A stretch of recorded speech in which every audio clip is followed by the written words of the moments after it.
Dear listeners, welcome to 左见园, Garden of Humble Views.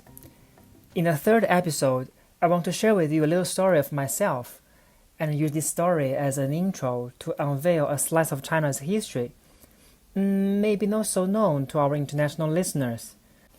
This story is about a form of social-economic organization in China from half a century ago, and how its connection to my long-time struggling of cultural identity and a sense of belonging. The idea of having this episode is actually related to my recent little crisis in sense of belonging. I left China at the end of 2021 to do my PhD, and I'm very lucky to have a great group of friends here in Europe. We really get along with each other, and we spend a lot of time together, shared many beautiful memories. I also mentioned them in the acknowledgement of my thesis, saying that I feel very grateful to have them with me in this foreign country very far from my homeland. We usually work together in the PhD office and hang out around our campus. I graduated in April, but I still stay around in our PhD office since I'm working on some other research projects. Until in September, more friends graduated and started to leave the office to have their new career and new life. So our office is getting emptier and full of new faces. Usually, I'm that kind of person like to socialize with new people and make new friends. But I just suddenly have this strange feeling that I don't belong to this place anymore. The PhD office is no longer my office, and it's no longer the place I'm supposed to go. Such feelings actually triggered my deeper struggling, a long-time struggle about cultural identity, sense of belonging, and where I'm from. The origin of this struggle can trace back to the beginning of the People's Republic of China. To stabilize the country right after the Civil War, a new form of social and economic organization was introduced, and this is the so-called work unit system, or in Chinese, the Danwei system. To put it in a simple way, the Danwei system is actually a little society organized around a working place. The working place can be a big industrial plant, a mine, or even factories for military equipment. The work unit is not just a giant company, it is also an organization providing a wide range of social welfare, including medical service, housing, childcare, education, and even leisure activities such as cinema and sports. Some working units can also be very large. There were thousands of employees working for the same industrial plant. Together with the family of those workers, the population of a working unit can be even reaching 10 or 20,000 people. It's basically a small town in a Chinese context. Usually, a work unit is also a very closed society, a giant community with wall and isolated from the surrounding, particularly when the work unit is related to military. This isolated community is actually somehow self-sustained. Like 70 or 80% of the adults work for the major industrial plant, and the rest work for the facilities that providing service to the workers and their family. There are hospital, shops, canteen, parks, kindergarten, and the market. There were also schools from primary school to high school, even professional schools, where young people receive professional training and become the future worker in the industrial plant. So basically, if you want, you can spend your entire life in a working unit without going out, because here there is everything you need. The workers were mobilized from all over China, so they left their hometown and relocated to the new places, living together with people from everywhere with different cultural backgrounds, different memories, and different dialects and languages. The population within a work unit is surely very diverse, but at the same time, in order to live and work together, people also have to somehow standardize themselves and blend into the community. So for easy communication with each other, everyone starting to talk in standard Chinese or Mandarin Chinese, 普通话.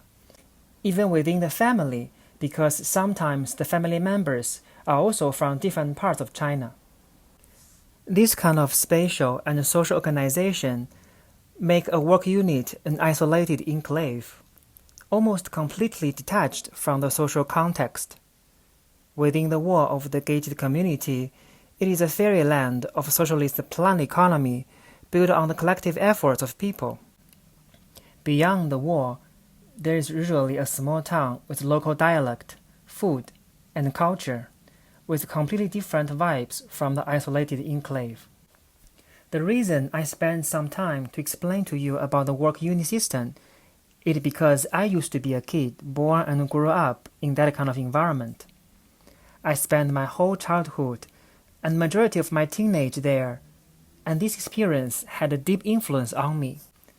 I did primary and middle school within our community, and then I transferred to the high school in the city which our work unit belongs to. After I finished high school, I moved to another city to continue my university study. Actually, the few years doing high school in the city was the only chance for me to really experience the local culture, because I basically spent my entire life in the isolated work unit before high school. Apparently, those few years in the high school is not enough for me to develop my cultural identity, because I already feel I'm so different from all my local classmates and friends. They speak the same dialect to each other after school, they share the same childhood memories, they know the place in the city where they used to hang out as a kid. The food they have at home are typical local dishes. They also have local festival customs that I never heard of. I'm not saying that I was bullied or isolated when I was in high school. In fact, my high school friends were very nice and kind with me. It's just my personal feelings that I don't belong to the same community, even though we grew up not far from each other geographically. As I explained before, in a work unit community, we speak Mandarin Chinese with each other in the working place, in the school, or even at home. So when I finally entered high school in the city, it was already too late for me to start from scratch to learn local dialect. So even till today, I don't speak any local dialect, which is something I really regret. But at the same time, I cannot do anything about it. I also have this quote-quote neutral accent when I speak Mandarin Chinese. When I talk to the people from South China, they consider me from the north, while when I travel to North China, people immediately think I'm from South China based on my accent. This even caused little funny stories, like I remember one year when I went back to my home city, the local taxi driver took a detour to charge me more because he thought I'm a tourist, as I have very little accent and I also don't speak local dialect. When I entered university, things got a little bit more trickier. I started to have classmates from different places across China, and people always asking me where I'm from. Of course, I told them the city where I was born and grew up, because I just feel it's too complicated to explain the work unit concept and my unique experience to them.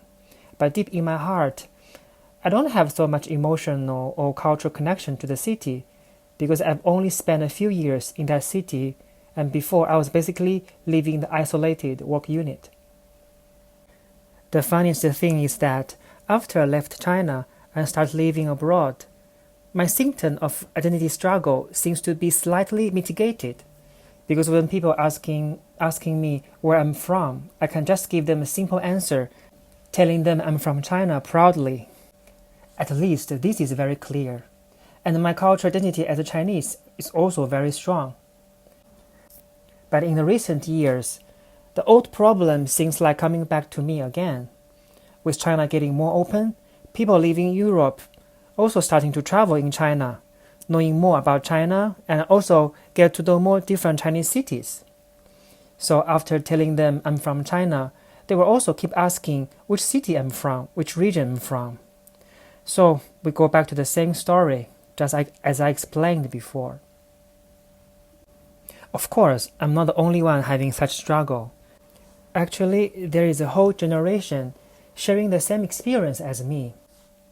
Kids like me, born in a work unit society, usually identify ourselves as 厂矿子弟, literally means children from factories and mines, because our community were organized around those industrial plants. We went to the school of the work unit, our parents and grandparents and relatives were workers of the work unit. We grew up in the environment where we speak Mandarin Chinese, and we don't speak any local dialect. Also, we were born and raised at the very end of the work unit system, so we had a chance to have the full life experience in the work unit and also witness the disappearing of the Danwei system. In the late 90s and the early 2000s, China has experienced a substantial economic reform, gradually transformed into a more market-oriented economy. So the work unit also needs to change.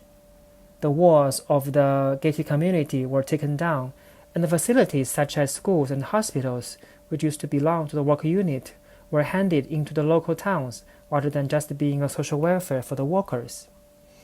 After grow up and work in different cities in China, or even live in different places around the world, when we go back to our childhood place and everything changed, the work unit community completely disappeared. Even in some cases, the factories, mines, schools, and houses were completely abandoned because people already moved out. We become a generation with no hometown to return to. We are Chinese with no home. But thanks to the internet, people like us managed to gather online. In the Chinese famous social media platform Douban, there is a group dedicated to us, the children from factories and mines. The group was created in 2019, and now it has about 8,000 members. The founder of the group himself is also one of the children from the factories and mines. He even published a book based on his own story, sharing his memory about how he grew up in the petrochemical factory community in the northeast China. If you look at the content of the group, you will see different posts asking questions like, is there anyone from this aluminum factory in Shanxi province? Or is there anyone from these mechanic factories in Yunnan province? People are actively looking for the folks who share the same memory with them. I think they are not only being nostalgic, but also trying to find their own cultural root.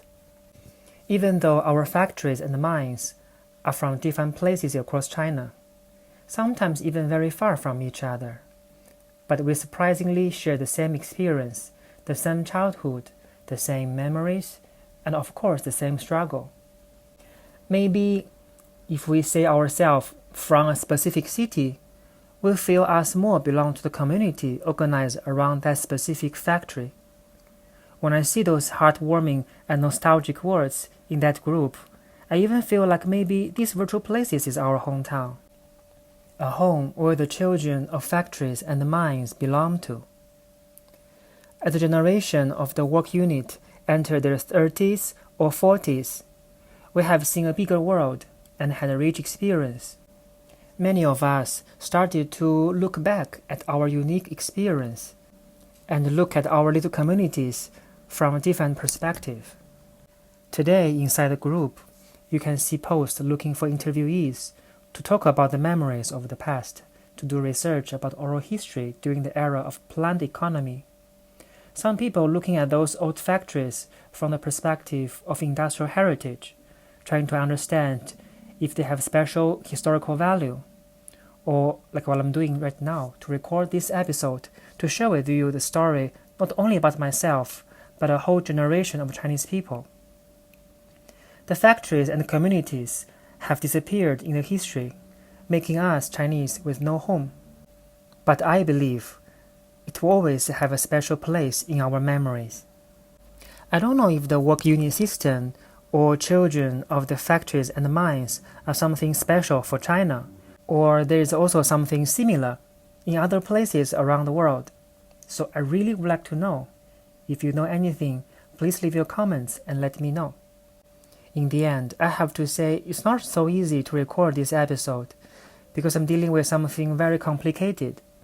On the one hand, I need to explain this kind of socio-economic organization, trying to introduce briefly how it works.